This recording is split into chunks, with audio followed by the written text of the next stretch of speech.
آپ نے کہا تھا کہ نا اردو میں قرآن پاک پڑھنا وہ بہتر ہوتا ہے عربی سے نا، تو ہم نماز کیوں نہیں پڑھتے اردو میں؟ نماز میں بیٹے ایک چھوٹی سی سورہ پڑھنا ہوتی ہے، وہ فاتحہ سورہ ہے۔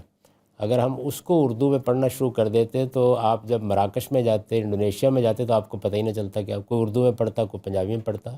تو نماز میں اللہ تعالیٰ نے یہ طریقہ اختیار کیا ہے کہ اس کے ایک حصے کو لازم کر دیا ہے۔ وہ حصہ کیا ہے؟ وہ یہ ہے کہ آپ کو سورہ فاتحہ پڑھنی ہے۔ یہ اصل میں قرآن مجید کے نازل ہونے کی دعا ہے، یعنی انسان نے دعا کی کہ دنیا میں جتنے بھی مذہب تھے ان میں کوئی گمراہ ہو گیا، کسی پر خدا کا غضب ہوا، تو پروردگار ہمیں سیدھا راستہ بتا۔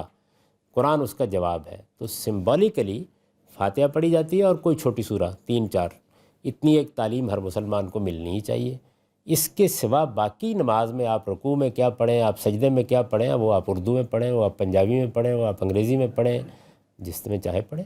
تو اتنا سا حصہ جو بلند آواز سے پڑھا جاتا ہے یا اللہ اکبر کہا جاتا ہے یا سمع اللہ لمن حمدہ، یہ عربی میں رکھا گیا ہے تاکہ ساری دنیا میں مسلمانوں کے اندر وحدت رہے، آپ کو کہیں اجنبیت کا احساس نہ ہو۔